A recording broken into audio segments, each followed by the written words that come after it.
Welcome to daily updates. पहली important news है कि इंडिया बांग्लादेश को 5000 मीट्रिक टन डीजल का सप्लाई करेगा। इंडियन गवर्नमेंट ने बताया है कि ये मतलब अचानक से किया गया समझौता नहीं है, बल्कि ये पहले से ही चला आ रहा इंडिया और बांग्लादेश का एनर्जी ट्रेड है, उसके तहत दिया जा रहा है। इंडिया और बांग्लादेश के बीच एनर्जी ट्रेड को लेकर जो फ्रेंडशिप ट्रीटी हुई थी, इंडिया बांग्लादेश फ्रेंडशिप पाइपलाइन, ये ऑपरेशनल हुआ था 2017 में। तो ये इसके तहत दिया जा रहा है, इस ट्रीटी के तहत, इस फ्रेंडशिप ट्रीटी के तहत कि India Bangladesh friendship pipeline was operationalised in 2017।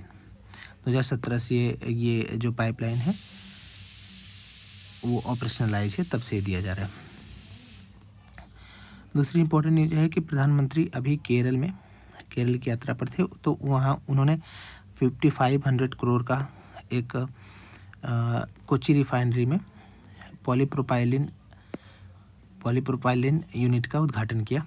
Kochi refinery में 5500 करोड़ का पॉलीप्रोपाइलिन यूनिट का एक प्रकार का एक पॉलीमर है।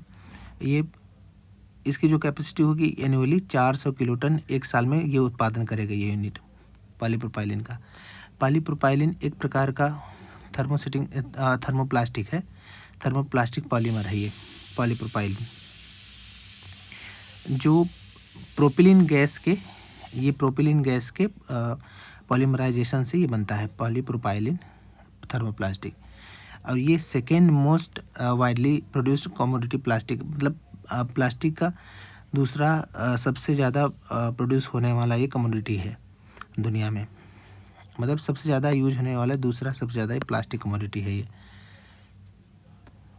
और इसकी अपने जो पॉलीप्रोपाइलिन है अपने स्ट्रेंथ के लिए, फ्लेक्सिबिलिटी के लिए और केमिकल रेजिस्टेंस के लिए जाना जाता है ये।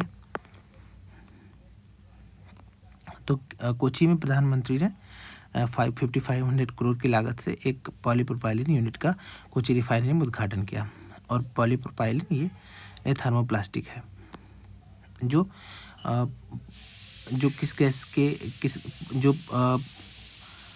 प्रोपाइलिन गैस के पॉलीमराइजेशन से बनता है, बहुलकीकरण से बनता है। अभी जो ओम बिरला जी हैं, जो स्पीकर हैं, उनके खिलाफ उनके रिमूवल को लेकर प्रस्ताव आया था। जो उनके जो स्पीकर होते हैं उनके रिमूवल को लेकर जो प्रावधान है संविधान के आर्टिकल 19(4)(c) में है। ये तीसरी बार हुआ है कि जब किसी स्पीकर के प्रति ये रिमूवल का प्रस्ताव आया है। जो प्रक्रिया है स्पीकर के रिमूवल की, वो सबसे पहले ये है कि कोई एक मेंबर लिखित रूप से जो लोकसभा के जनरल सेक्रेटरी होते हैं, जनरल सेक्रेटरी उनको एक नोटिस देता है, रिटन नोटिस देता है उस जनरल सेक्रेटरी को। और उसमें ये बताया जाता है कि ये कहा जाता है कि house expressing the intention to move resolution for the speaker's removal, मतलब कि ये हाउस लोअर हाउस मतलब लोकसभा स्पीकर के रिमूवल को लेकर अपने इंटेंशन प्रकट करे, अपने विचारों को प्रकट करे, मतलब उस नोटिस में इंटेंट होता है। उसके बाद 14 दिन के एडवांस नोटिस के बाद, मतलब जब प्रस्ताव लाने से पहले 14 दिन की एडवांस नोटिस दी जाती है हाउस में। और मतलब कि जब हाउस शुरू होता है तो फिर 50 मेंबर अपने सीट पर खड़े होकर समर्थन करते हैं। उसके बाद 10 दिन के अंदर चर्चा करानी होती है। और अगर वो जितने लोकसभा की स्ट्रेंथ है, अगर उसकी मेजोरिटी से, इफेक्टिव मेजोरिटी से पास हो जाता है तो फिर वो स्पीकर रिमूव हो जाते हैं। ऐसी स्थिति में फिर स्पीकर क्या करते हैं, speaker can not preside over the sitting of the house while resolution for the removal, मतलब कि जब उनके लिए रिमूवल के लिए नोटिस, मतलब एक तरीके से प्रस्ताव लाया जाता है, तो वो प्रिजाइड नहीं कर सकते या उसकी अध्यक्षता नहीं कर सकते हाउस की। और क्या करते हैं फिर वो मतलब जब वो पहले वोट तो कर सकते हैं, लेकिन अगर वोट में टाई हो गई, जैसे मान लीजिए कि 110 वोट है पूरे, अगर 55 पक्ष में 55 विपक्ष में वोट पड़ा, तो वो फिर वोट नहीं दे सकते, लेकिन प्राइमरी मतलब पहले तौर पर वो वोट कर सकते हैं।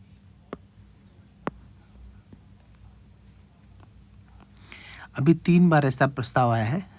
पहला जो आया था जीवी मावलंकर के खिलाफ आया था 1954 में। दूसरा जो आया था हुक्म सिंह के प्रति खिलाफ आया था 1966 में, और तीसरा जो आया था बलराम झाकर के खिलाफ आया था 1987 में। 3 स्पीकर्स के प्रति मतलब खिलाफ ये प्रस्ताव आया था। अगली इम्पोर्टेंट न्यूज़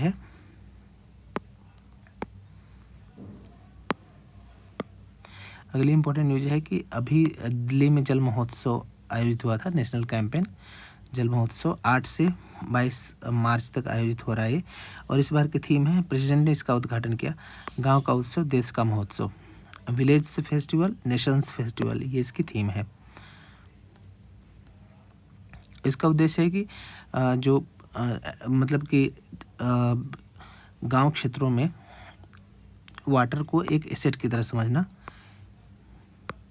एक संपत्ति की तरह समझना, मतलब साझी संपत्ति के रूप में, और उसको लेकर जन भागीदारी को महत्वपूर्ण, मतलब कि वाटर के सुरक्षित करने में जन भागीदारी को महत्वपूर्ण बनाना, पब्लिक पार्टिसिपेशन को और मजबूत करना, इसका उद्देश्य था।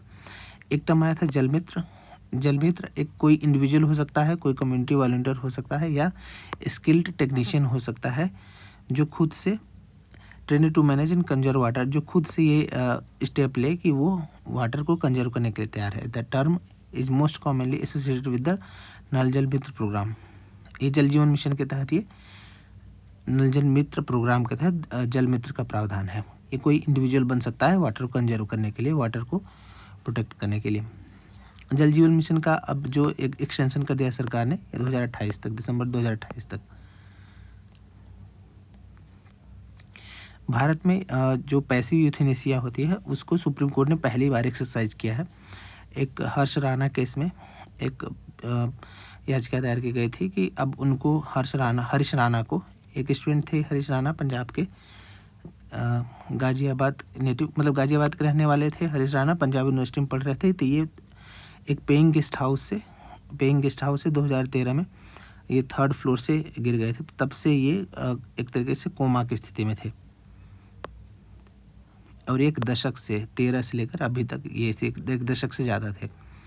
तो अभी सुप्रीम कोर्ट की बेंच ने, जस्टिस पारदीवाला और के वी विश्वनाथ ने ये डायरेक्ट किया कि मतलब एम्स दिल्ली को ये ग्रांट किया कि आप पहली एटिव केयर टू राना टू सो दैट द, मतलब कि जो भी आप पैलिएटिव केयर है उसको ग्रांट करिए, ताकि मतलब जो इनका मेडिकल ट्रीटमेंट, एक तरीके से जो भी सपोर्ट सिस्टम है वो हटाया जाए, और वो मतलब कि जो डिग्निटी है, मतलब कि डिग्निफाइड डेथ है उसको प्राप्त करेंगे, डेथ विथ डिग्निटी। तो पहली बार पैसिव यूथनेसिया को सुप्रीम कोर्ट ने उसका आदेश दिया है दिल्ली एम्स को कि वो एक्सरसाइज करें। एक होता है वेजिटेटिव स्टेट। वेजिटेटिव स्टेट मतलब कि कोई भी व्यक्ति अगर उस स्टेट में है कि उसको मतलब जीने से अच्छा है कि वो मतलब डिग्निफाइड डेथ को प्राप्त करे, तो वो थ्रेशोल्ड होता है। तो सुप्रीम कोर्ट को यही लगा कि ये वेजिटेटिव स्टेट में जा चुके हैं, अब इनको डिग्निफाइड अब डेथ मिलनी चाहिए। तो इसीलिए पैसिव यूथनेसिया को उन्होंने एक्सरसाइज करने के लिए कहा। यूथनेसिया 2 प्रकार की होती है, एक्टिव यूथनेसिया और पैसिव यूथनेसिया। एक्टिव यूथनेसिया मतलब कि एक्ट ऑफ कमीशन, मतलब कि कुछ इंजेक्ट करके, कुछ अलग से इंजेक्ट करके, चाहे लीथल इंजेक्शन हो गया, जहरीला इंजेक्शन दे करके, जो उस थ्रेशोल्ड को प्राप्त कर चुका हो या वेजिटेटिव स्टेट में चला गया हो, उसको एक तरीके से डिग्निफाइड डेथ दे दी जाती है। अभी भारत में मतलब बैन है। और एक होता है पैसिव यूथनेसिया का मतलब एक्ट ऑफ ओमिशन, मतलब जो लाइफ के लिए जो सपोर्टिव सिस्टम लगे हैं जिंदा रहने के लिए, वो धीरे धीरे हटाते चले जाते हैं, कि allowing the patient to die naturally from their underlying condition. Then this involves withholding or withdrawing life sustaining treatment, मतलब जो भी लाइफ सस्टेनिंग ट्रीटमेंट है उसको धीरे से हटा लिया जाता है, धीरे धीरे करके, ताकि जो पेशेंट है जो वेजिटेटिव स्टेट में चला गया है वो अब डिग्निफाइड डेथ को प्राप्त कर ले। इंडियन कॉन्टेक्स्ट में अभी लॉ क्या कहता है कि supreme court of India recognise the right to die with dignity as a part of, मतलब ये राइट टू डाई आर्टिकल 21 के तहत मतलब आर्टिकल 21 के तहत फंडामेंटल अधिकार माना इसको। इन द, ये कौन सा केस था, कॉमन कॉज जजमेंट था 2018 का, उसमें और इसी के तहत ये सुप्रीम कोर्ट ने इसको एक्सरसाइज किया है मार्च 2026 में।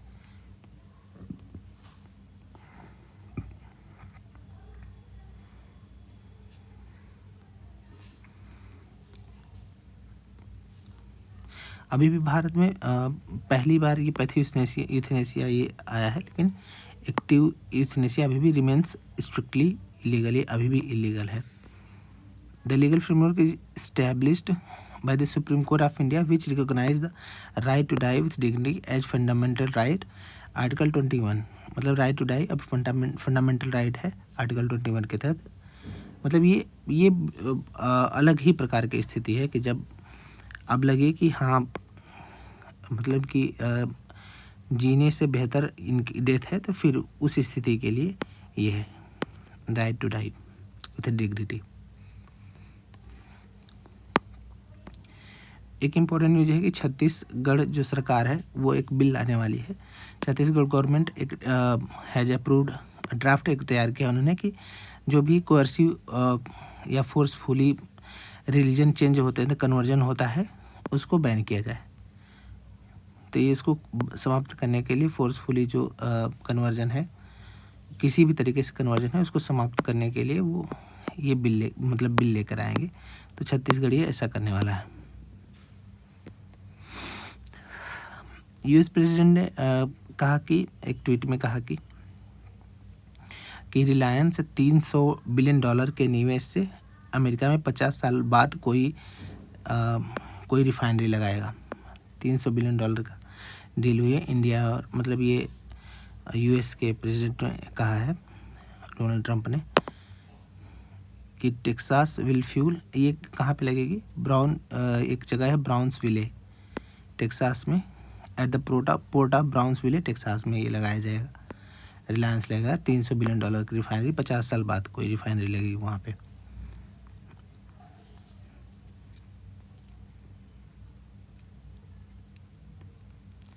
अगली जो इम्पोर्टेंट न्यूज़ है कि इंडिया 22 साल बाद इंटरनेशनल आर्करी जो तीरंदाजी है उसके कंपटीशन को दूसरी बार होस्ट करने जा रहा है दिल्ली में। मतलब कि 22 साल बाद जो आर्चरी कंपटीशन होगा, इंटरनेशनल आर्चरी कंपटीशन, वो आयोजित होगा। पहली बार आयोजित हुआ था 2005 में नई दिल्ली में, अब फिर से आयोजित होगा। इंडिया और सीशेल्स के बीच एक्सरसाइज हुई है। एक्सरसाइज का नाम है लैमितिए। इंडिया और सीशेल्स के बीच एक्सरसाइज लैमितिए होती है और ये अब होगी सीशेल्स डिफेंस एकेडमी में। इस बार की फर्स्ट ट्राई सर्विस पार्टिसिपेशन होगा इसमें, पहली बार for the first time since its Inception.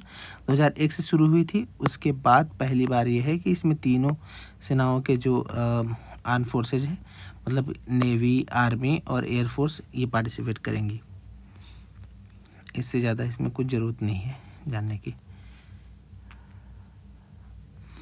अभी एक Stockholm International Peace Research Institute की जो रिपोर्ट आई है एनुअल ट्रेंड, ये बताती है कि मतलब कि कितना सप्लाई हो रहा है आर्म्स और कौन कितना ज़्यादा मंगा रहा है या इंपोर्ट कर रहा है, एक्सपोर्ट कर रहा है।